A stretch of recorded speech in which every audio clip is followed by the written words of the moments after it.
السلام علیکم ورحمۃ اللہ وبرکاتہ۔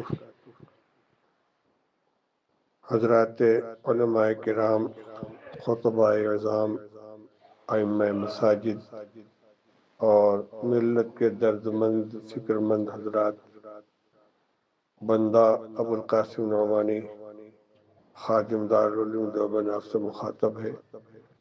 اس وقت ایک اہم امر کی طرف آپ حضرات کی توجہ مبذول کرانا چاہتا ہوں۔ وہ یہ ہے کہ اس وقت ایمان اور عقیدے کو مجروح کرنے کی ہر جانب سے سازشیں اور کوششیں ہو رہی ہیں۔ قادیانیت کا فتنہ پہلے سے سر اٹھائے ہوئے ہے۔ اس وقت ماضی قریب میں کچھ نئے فتنے وجود میں آئے ہیں، جس میں خاص طور پر شکیل بن حنیف کا برپا کیا ہوا فتنہ شکیلیت اور گوہر شاہی فتنہ، یہ بہت تیزی کے ساتھ پھیل رہے ہیں اور مسلمانوں کے ایمان کو غارت کر رہے ہیں۔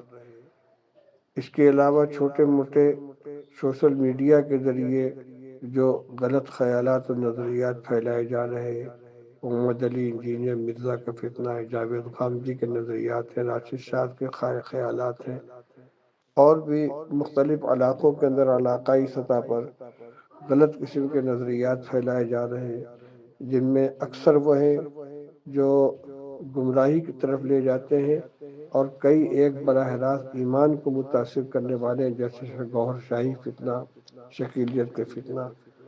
یہ ہماری دینی اور ایمانی ذمہ داری اور حمیت کا تقاضا ہے کہ ملت کے نوجوانوں کے ایمان کو، اپنے آنے والی نسلوں کے ایمان کو، بلکہ پوری ملت کے ایمان کو محفوظ رکھنے کے لیے اللہ تعالیٰ نے جتنی استطاعت عطا فرمائی ہے اس کو استعمال کے اندر لے آئے ہیں۔ اس وقت ضرورت اس بات کی ہے کہ علماء کرام اپنے بیانات میں، درس حدیث میں، درس قرآن میں، خطبات میں، نماز کے بعد کی تعلیم کے حلقوں میں عقیدے اور ایمان سے متعلق لوگوں کو آگاہ کریں۔ خاص طور سے حضرت عیسیٰ علیہ السلام اور حضرت مہدی علیہ السلام اور دجال کے سلسلے میں جو پیشین گوئیاں ہیں، حضرت عیسیٰ علیہ السلام کے نزول کے بارے میں کیا پیشین گوئیاں ہیں، حضرت مہدی علیہ السلام کے ظہور کے سلسلے میں رسول اللہ صلی اللہ علیہ وسلم نے کیا علامتیں بتلائی ہیں۔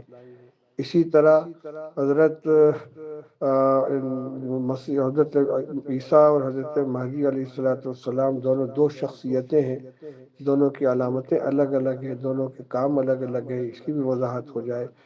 دجال آئے گا تو وہ کیا کرے گا، اس کی کیا پہچان ہوگی، اس سے لوگوں کو آگاہ کرنا ضروری ہے۔ اس لیے کہ اس وقت شکیلیت کا فتنہ جو پھیل رہا ہے وہ انہی چیزوں کے غلط تعویلات اور تحریفات کے ذریعے لوگوں کو گمراہ کیا جا رہا ہے۔ تو اس کو ضروری سمجھ کر، اس کو اہمیت کے ساتھ ساتھ اپنے ذہن میں بیٹھا کر علماء کرام عوام کے ایمان کی حفاظت کے لیے اس کی کوشش کریں، اپنے حلقوں میں اس کو بیان فرمائیں، بیانات میں، خطبات کے اندر اس کا تذکرہ کریں۔ جب لوگ واقف نہیں رہتے تو ناواقفیت کی بنا پر دوسروں کو بہکاوے میں آ جاتے ہیں، اس لیے صحیح معلومات لوگوں کے سامنے آنا ضروری ہے۔ تو ایمان کی، عقیدے کی حفاظت اور اس کی تعلیم ہماری بہت بڑی ذمہ داری ہے۔ اپنے گھروں کے اندر بھی اس کا نظام بنائیں، اپنے بچوں کو بھی بتلائیں، عورتوں کو بھی بتلائیں۔ معلوم یہ ہوا ہے کہ ان کے مبلغین گھروں کے اندر داخل ہو جاتے ہیں، عورتوں کے اندر عورتیں آ کر تبلیغ کرتی ہیں، اور اگر ہم ان کی طرف سے غافل ہیں تو ہو سکتا ہے کہ اس کا شکار ہو جائے۔ اللہ تعالیٰ ہمیں اپنی ذمہ داری کا احساس عطا فرمائے اور عمل کرنے کی توفیق عطا فرمائے۔ السلام علیکم ورحمۃ اللہ وبرکاتہ۔